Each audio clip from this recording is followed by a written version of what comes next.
बऱ्याच जणांचा हा प्रश्न आहे बरं का, की आपण रात्री झोपल्यानंतर आपला आत्मा जो आहे तो आपला काय करतो, झोपल्यानंतर काय करतो.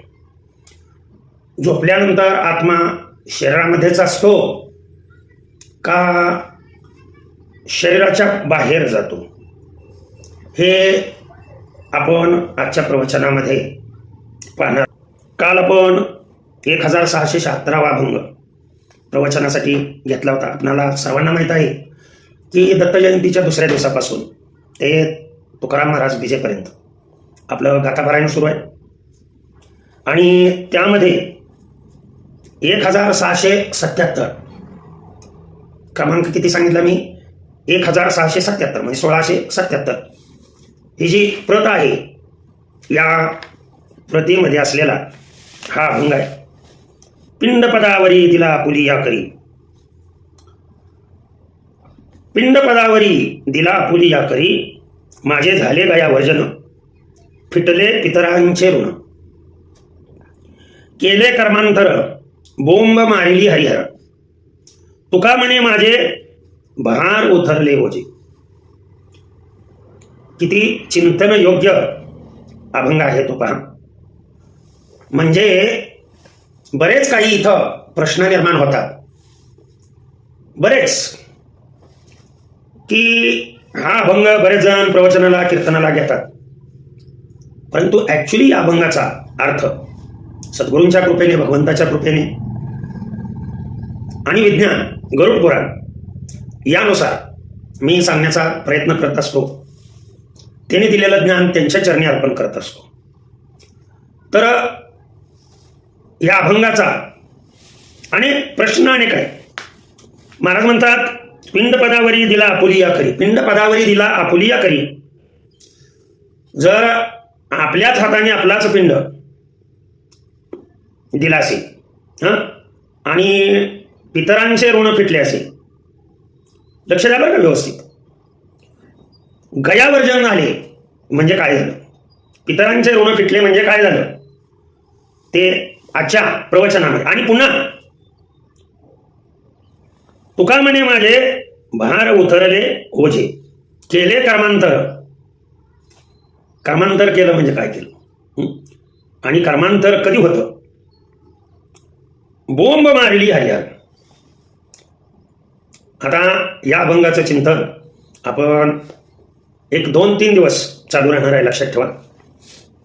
सर्वांच्या मनामध्ये एक प्रश्न बोलतोय की सर, बऱ्याच जणांनी मला प्रश्नही हा विचारला की सर, झोपल्यानंतर आत्मा जातो कुठे, मग आत्माही झोपतो का काय, जर झोपत नसेल तर तो जातो कुठे.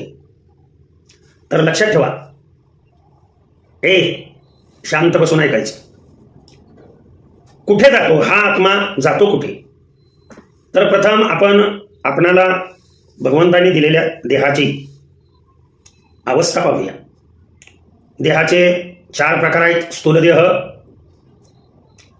सूक्ष्मदेह, त्यानंतर कारणदेह आणि महाकारणदेह. लक्षात, हे देह सर्व देह पार करून जाणे आणि तरीही या शरीरामध्ये आपण असणे. आणि दररोज आहे बरं का हे, लक्षात ठेवा.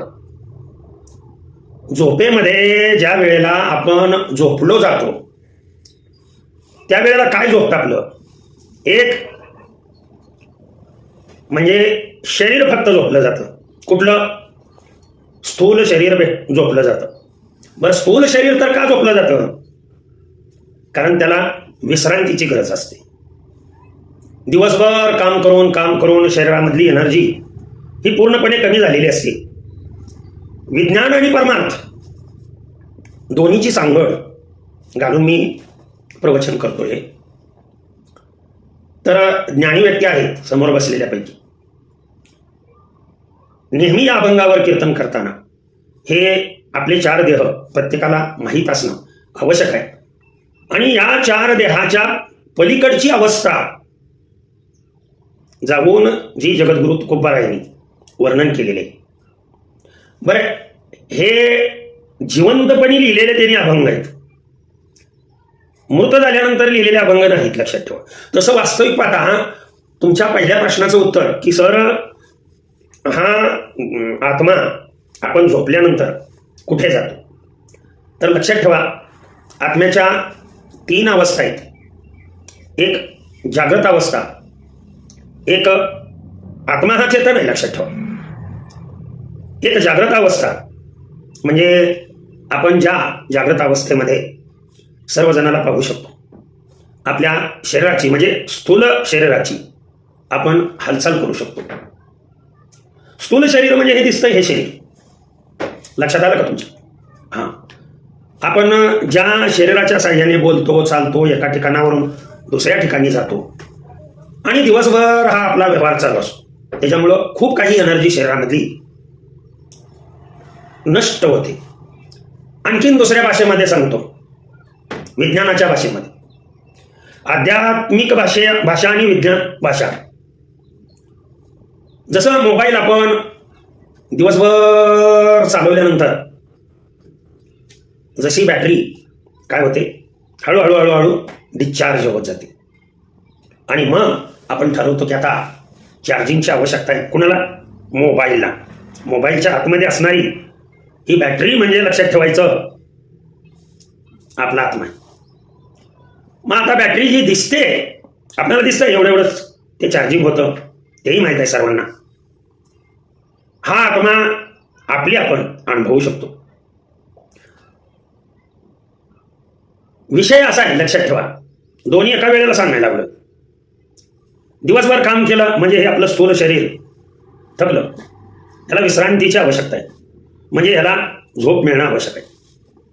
म्हणजेच थोडक्यात मोबाईलमधली बॅटरी ही डिस्चार्ज झाली आणि ती आपणाला चार्जिंगला लावणं आवश्यक आहे. म्हणजेच मोबाईल तिथेच ठेवून, लक्षात ठेवा, आपणाला तो चार्जिंगला लावला पाहिजे.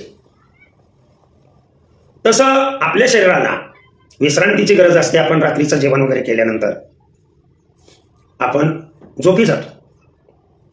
मग आता झोपेच्या सुद्धा मी काय सांगितलं पहा, हे स्थूल शरीर आहे, पडलेलं असतं. हे आत्म्याच्या अवस्था पहा. आता जागृत अवस्था म्हणजे जागा असतानाची, दुसरी अवस्था मी सांगितली त्याची स्वप्न अवस्था. झोपी गेलो आपण की आपल्याला स्वप्न पडतात, त्या स्वप्नामध्ये शरीर तिथंच पडलेलं असतं, परंतु आपण सर्व ठिकाणी जाऊन येतो. बरोबर आहे का मुली? स्वप्नामध्ये इथून मुंबईला जायचं म्हणलं तरी शरीर तिथंच असतं. वेगवेगळ्या प्रकारचे स्वप्न आपल्याला पडतात आणि हे स्वप्न बऱ्याच जणाला या स्वप्नाची विस्मृती होते, लक्षात राहत नाही. बऱ्याच जणाच्या स्वप्न काय पडलं हे लक्षात राहतं. आता पुढची अवस्था फार महत्वाची, सुषुप्ती अवस्था म्हणजे जागृत अवस्था, स्वप्न अवस्था, याच्या पुढची कारणदेह, महाकारणदेह, देहाशी रिलेटेड मी सांगायला लागलो. याच्या पुढे ज्या सुषुप्ती अवस्थेमध्ये आपण जातो त्यावेळेस आपण गाढ झोपी जातो ना, आपणाला स्वप्न पडत नाही. असं ठिकाण असतं, लक्षात ठेवा, ज्या ठिकाणी अहंकार, मन हे पूर्णपणे नाहीसं झालेलं असतं. सुषुप्तीमध्ये, स्वप्नावस्थेमध्ये देह जरी पडला असला तर मन जागृत असतं, लक्षात ठेवा, आणि ह्या मनामुळे आपण फिरत असतो. मात्र सुषुप्ती अवस्थेमध्ये देह जिथं आहे तिथे मन विश्रांती घेतं. म्हणजे सुषुप्ती अवस्थेमध्ये हे नाही. आणि सर्व जे विकार आहेत, लक्षात ठेवा, शरीरामधले हे सर्व विकार मनाच्या ठिकाणी. मग तिथे जर मनाचा विसर पडला तर तिथे ना कोण वैरी राहत नाही, एकच फक्त सर्वकडे अंधार असा त्या अवस्थेमध्ये दिसतो. आणि इथून पुढे इथून पुढे लक्षात ठेवा, परमार्थामध्ये असणाऱ्या प्रत्येक व्यक्तीला इथून पुढचा अनुभव आला पाहिजे, तर तो परमार्थ फलद्रूप. नाहीतर काय, गातापाठ केला, ज्ञानेश्वरी पाठ आहे, शब्दज्ञानाने पंडित व्हाल, परंतु आत्मस्थिती जी आहे, मृत्यूचं भय त्याला सुद्धा राहणारच. आपण दररोज जशी मोबाईल दिवसभर चालण्यासाठी आपण रात्री मोबाईल चार्जिंगला लावून ठेवतो, तशा पद्धतीनं दुसऱ्या दिवशी या शरीराच्या साहाय्याने योग्य कार्य होण्यासाठी हा जो आत्मा आहे, आत्म्याची सुषुप्ती अवस्था, त्या अवस्थेमध्ये हा आत्मा अशा सूक्ष्म जगामध्ये जात असतो की तिथे ते फक्त जग जाणवतं, भासतं कुणाला? त्या व्यक्तीला. तिथे अहंकार नाही, कुठल्याच पद्धतीचे विकार तिथे नाहीत, विकाररहित मन तर अगोदरच गेलेलं, विकारयुक्त असलेलं. आणि इथं मन नसल्यामुळं आत्मा निघतो कुठे? प्रवासात. या विश्वामध्ये अशा ठिकाणी चार्जिंग होण्यासाठी जातो की जिथे कोणताही विकार नसतो, त्या आनंदीमय वातावरणामध्ये. आलाय कुठून आत्मा? कुणाचा अंश आहे? भगवंताचा अंश आहे. जरा किचकट आहे थोडंसं, परंतु समजून घेण्याचा प्रयत्न करा. भगवंताचा अंश आहे ह्याला, या आत्म्याला, या अवस्थेमध्ये भगवंताची भेट घेण्याची, लक्षात ठेवा, चार्जिंग होण्याची, जे आपण लावलेलं आहे तिथं, चार्जिंग होण्यासाठी त्याला आपल्या मूळ स्थानावर म्हणजे परमात्माची भेट होण्यासाठी, तो पूर्ण आहे, आपण अपूर्ण आहे, तिथे जातो आणि परमात्म्याची भेट घेतो, लक्षात ठेवा, आणि फुल्ल चार्जिंग होतो. देह इकडं पडलेला आहे बरं का, लक्षात ठेवा.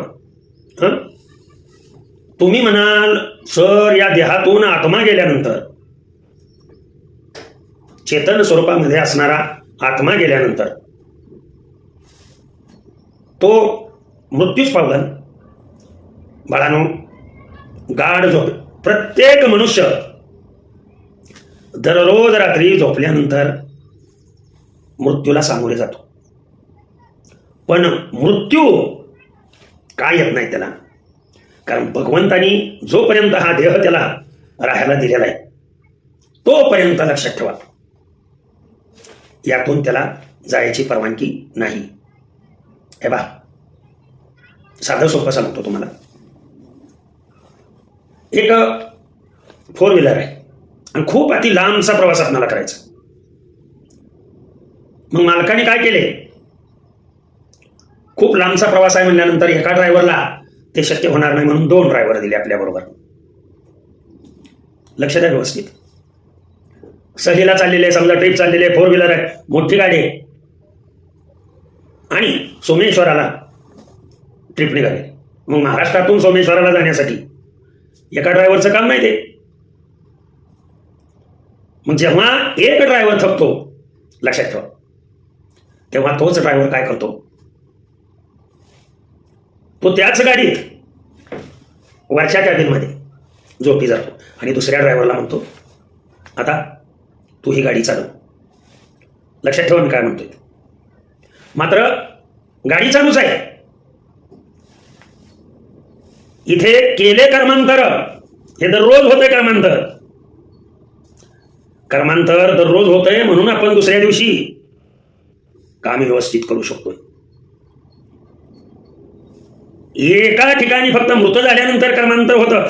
पहा, गरुड पुराणामध्ये किंवा अविज्ञान अशा पद्धतीनं बोलतं की आपण दररोज छोटासा मृत्यू, झोप लागणे म्हणजे मृत्यूच आहे. आणि सुषुप्ती अवस्थेमध्ये आपल्या शरीरावरून, लक्षात ठेवा, सर्प जरी गेला तरी आपल्याला त्याची जाणीव होत नाही. पण जसं ड्रायव्हर इथं बदलला, एक ड्रायव्हर गाडी चालवतोच हो, हा स्थूल देह चालवतोच, परंतु एक ड्रायव्हर काय झालाय, त्याला विश्रांती पाहिजे, आपणाला विश्रांती पाहिजे, त्या ड्रायव्हरचं हा आत्मा जसं तो ड्रायव्हर वरती जाऊन झोपी जातो, तसा या विश्वामध्ये परमात्म्याच्या भेटीसाठी तो जातो. मग तुम्ही म्हणाल सर सकाळी आपण जागा कसं काय होतोय, तर लक्षात ठेवा, किंवा आधीमध्येच आपल्याला जाग कशी येते, किंवा एकदम असा दचका कसा पडतो, तर हे महत्वाच्या गोष्टी आहेत. जेव्हा बाहेर किलबलाट चालू होतो, गाडीमध्ये तो झोपलेला ड्रायव्हर पुन्हा जागा कधी होईल आणि मी गाडीमध्येच आहे याचा भास केव्हा होईल, जेव्हा गाडी खड्ड्यामध्ये जाईल, धचक्यामध्ये जाईल, त्याला हिसका बसेल, तेव्हा तो काय करतो, अगदी सायन्सच्या भाषेत सांगायचं म्हटलं तर एका सेकंदाचा 1000व्या भागा इतक्या कमी वेळामध्ये लगेच तो माघारी येतो. धक्का बसल्यानंतर 2 तासांनी ड्रायव्हर नाही जागा होता, झोपलेला लगेच जागा होतो. तशा पद्धतीनं हे आत्मा जो चार्जिंग होण्यासाठी भगवंताजवळ दररोज भेट घेण्यासाठी जातो आणि दररोज कर्मांतर होतं. मी म्हणत नाही की या अभंगाचा अर्थ असाच असेल, पण केले कर्मांतर, बोंब मारली हरिहर. कर्मांतर केलं म्हणजे काय झालं, दररोज तर कर्म करावंच लागतं. अगदी नामस्मरण सुद्धा कर्मच आहे ना, ते दररोज तर करावं लागतं. मग ते करण्यासाठी बॉडी चार्ज झाली पाहिजे. ही बॉडी दररोज लक्षात ठेवा भगवंताच्या भेटीला जाऊन चार्ज होत असते, आणि मग ती चार्ज होऊन जेव्हा फुल्ल 100% चार्जिंग होतं, तेव्हा सकाळी सकाळी थाडपणा झोपीमधनं उठतो आणि मनाला फ्रेश वाटतं. लक्षात आलं का तुमच्या? लक्षात आलं का मी काय सांगतो? हा, मग ही अशी अवस्था असल्यामुळं, आणि हे दररोज घडणाऱ्या क्रिया आहेत, त्याच्यामुळं आणखीन याच्यावरती खूप बोलता येईल. लक्षात ठेवा, आपण पुढील प्रवचनामध्ये हा भाग घेणारच आहोत. कंटिन्युअस अनेक प्रश्न तुमच्या मनामध्ये येणार आहेत. पुढे असा भाग आहे, लक्षात ठेवा, की कर्मांतर कसं होतं, दररोजच्या दररोज. आज झालेलं कर्म आपण दररोज भगवंताच्या चरणी अर्पण करूनच झोपलं पाहिजे. आणि ते कर्म अर्पण करून नवीन कर्म करण्यासाठी, आता मोबाईलमध्ये विज्ञान काय, मोबाईलमध्ये पाहिलेलं लक्षात आलं, आदल्या दिवशी जे पाहिलेलं आहे त्याची स्मृती न कळत का होईना, परंतु आपल्याला राहू शकते. परंतु आपण भगवंताकडे जाऊन चार्ज होऊन आलोय याची मात्र जाणीव आपल्याला प्रकृतीमुळं म्हणजे मायेमुळं होत नाही. पुढं हा भाग डिटेल आहे.